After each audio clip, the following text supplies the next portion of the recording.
Et salut les amis, j'espère que vous allez bien, c'est Elias Aubin TV. On se retrouve aujourd'hui pour une toute nouvelle vidéo. Une vidéo où on va parler de EV8.5 évolution prismatique. Alors vous savez peut-être, mais c'était la série du moment, c'était la série que tout le monde attendait autour des évolutions après Team Rocket. Alors bien évidemment, hein, comme je vous ai parlé dans la vidéo précédente, je vous invite à aller la voir si vous ne l'avez pas vue.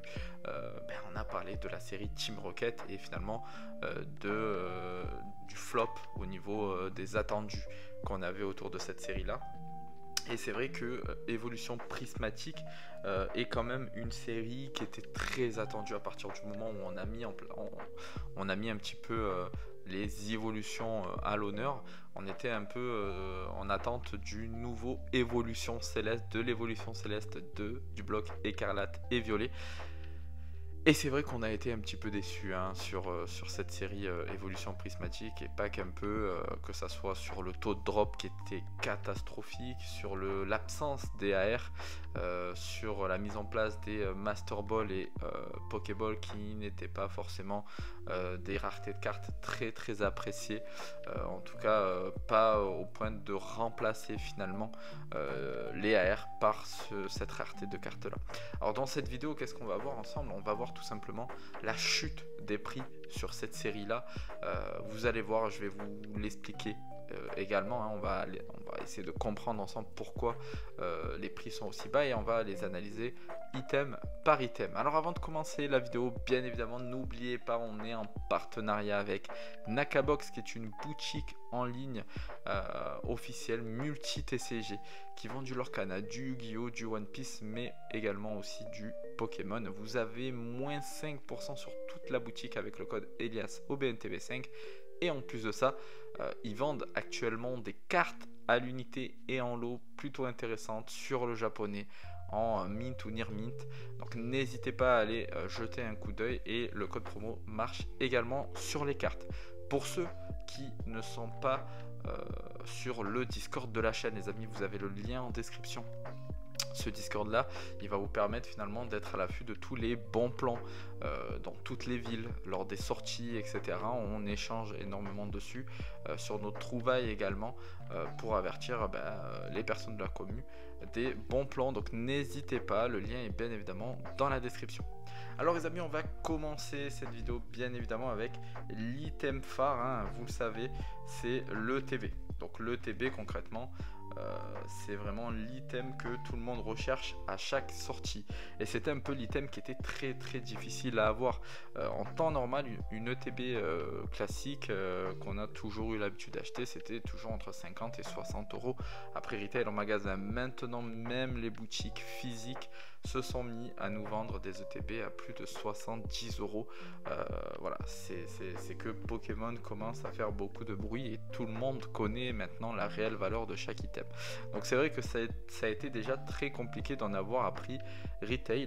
Le prix de ces ETB là était déjà monté très vite hein. Avant même la sortie, lorsque ça a été annoncé, on était à des prix à 150, 170, 180 euros, voire même 200 euros pour une ETB évolution prismatique. Donc il y a eu des ventes réussies à ces prix là, et lorsqu'on a regardé finalement à la sortie, il y a eu quand même pas mal de stock. Alors pas en magasin, pas en boutique, mais pour la simple et bonne raison, on l'a déjà évoqué dans des vidéos précédentes, que finalement c'était des items qui étaient directement on va dire vendus en interne dans les boutiques pour les employés, etc. Mais ça se retrouvait très rapidement sur les plateformes de revente. Donc c'est vrai que la première chose, c'est que on le voit aujourd'hui, les ETB se vendent à 100 euros. Voilà, on voit, hein, je vous la mets normalement, vous le voyez, 100 euros pour les ETB. Donc concrètement, on se rend compte que, 120 euros, parce que 100 euros c'est plus des ETB anglaises, mais en français on est entre 115, 110 même, et 120 euros. Donc ça c'est vraiment quelque chose finalement qui est important à souligner, c'est que on a eu une baisse finalement des prix sur cette série-là assez drastique d'un coup, parce que des ETB à 110, 115, 120 euros, c'est des ETB qu'on ne retrouvait pas à ces prix-là il y a quelques semaines de ça, lorsqu'on était proche de la sortie, et même avant ou après la sortie. Donc là, c'est vrai que les ETB ont déjà commencé à diminuer. Vous pouvez en retrouver sur le marché à une centaine d'euros, c'est même négociable parce que on est d'accord que là on est sur des ventes réussies, donc récemment en avril, le 13 avril à 120 euros, le 9 avril à 115 euros, mais il faut savoir aussi que actuellement sur le marché ils sont déjà à 120, 115, 110 pour certaines, et donc si vous proposez 100 euros ça peut passer également.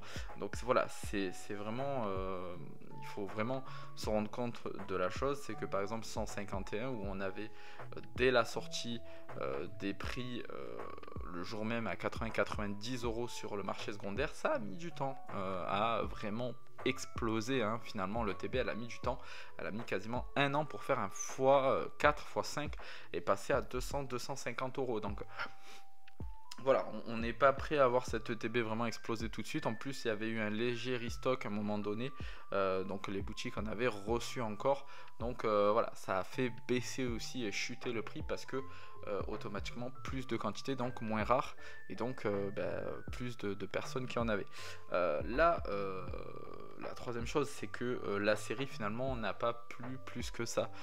Beaucoup de déceptions, certes de très belles évolutions en alternative, mais c'est tout, on n'avait que ça, pas de full art Pokémon, pas d'AR Pokémon, donc c'est vrai que ça c'était vraiment dommage. On continue avec les tripacks qui se vendaient à la sortie une vingtaine d'euros à peu près, en prix retail, et même dans la plupart des grandes surfaces c'était 25 euros le tripack.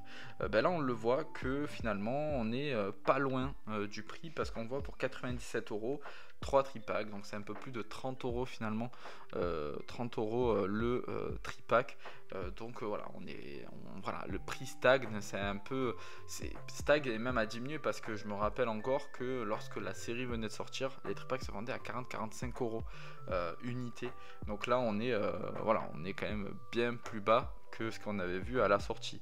Avec maintenant les coffrets classeurs, qui est un item qui est très très apprécié. Concrètement, c'était un item qui était très apprécié, qui est monté très rapidement à 80-90 euros sur le marché.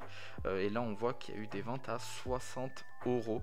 Donc voilà, même à 56 euros sur cet item là.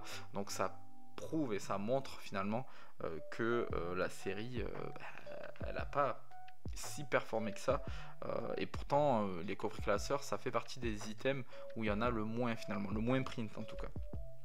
On continue avec les coffrets posters. Et les coffrets posters, on est pareil, on est même moins cher qu'un tripack, pour vous dire. On est aux alentours des 25 euros. C'est quasiment le prix retail finalement. Donc encore une fois, ça prouve que beaucoup de personnes se sont précipitées, mais pour rien, parce que là on en a des prix qui sont très très très très bas. On continue avec le coffret surprise qui est sorti récemment, et prix conseillé du coffret surprise c'était 35,90, et là on voit qu'il se vend aux alentours des 45 euros. J'en ai vu à 40 euros également.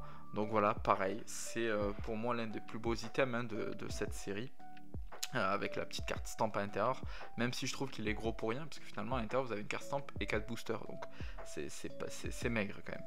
Et on va terminer avec du coup, non on va pas terminer parce qu'il y aura aussi les bundles juste après, mais la display de Miniteen qui se vendait très rapidement à 300-350 euros au jour de sa sortie les amis, pour la simple et bonne raison qu'il y en a moins sur le marché qui sont scellés.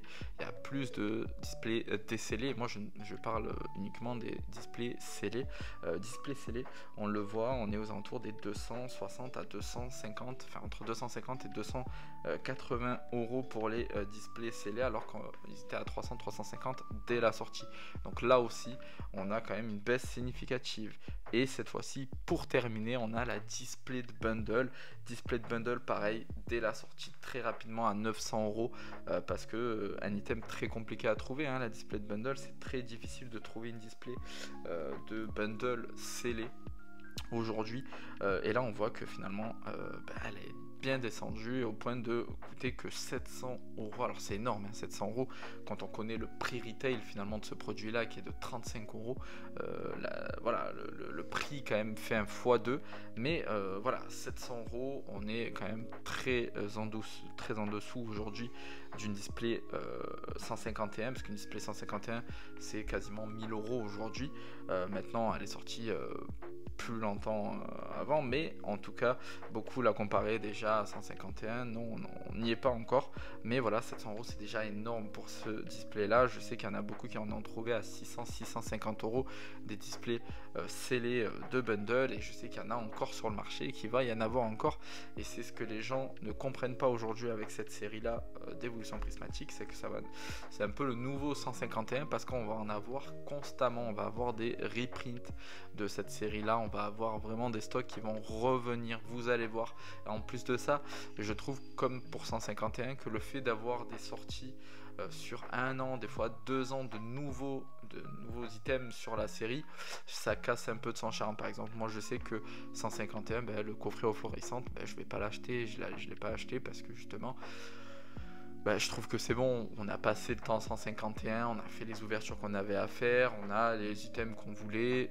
Enfin, après je trouve que ça dégoûte un petit peu de la série d'en avoir trop, et c'est un peu ce qui se passe avec 151. Finalement on a eu énormément de reprints, et je parle bien de reprints parce qu'on a eu des ETB qui sont arrivés un an et demi après la sortie, on a eu des coffrets également. Enfin voilà, et moi franchement je suis pas hyper fan de cela. J'aime bien finalement tourner la page d'une série lorsque on a passé un petit peu la période de cette série là, et après me tourner vers les nouvelles séries qui arrivent, surtout qu'il y a quand même de belles séries qui arrivent dans le futur. Donc voilà les amis, merci d'être resté jusqu'à la fin de cette vidéo. N'oubliez pas, vous avez bien évidemment du coup EV10 qui va bientôt sortir. On a eu EV9 qui est quand même très apprécié. Ça y fait aussi beaucoup, hein, le fait que 8.5 finalement derrière arrive avant ce type de produit là, d'items là qui sont quand même très appréciés, de séries qui sont quand même très appréciées. Finalement les gens vont vendre pour aller acheter les nouvelles séries. Du EV8 qui revient aussi, hein, on a du restock, du reprint, je ne sais pas encore, mais de display EV8 et de blister qui arrivent actuellement sur le marché petit à petit. Donc ça aussi les gens ils en veulent parce qu'ils en ont pas beaucoup eu du EV8. Donc voilà, tous ces paramètres là font que EV8.5 pour l'instant va continuer à stagner, ou peut-être même à diminuer encore un peu. On va le voir dans les prochains jours, je pense, très rapidement. Voilà les amis, c'est fini, c'était Elias Aubin TV. Je vous dis à bientôt pour une toute nouvelle vidéo. Ciao ciao.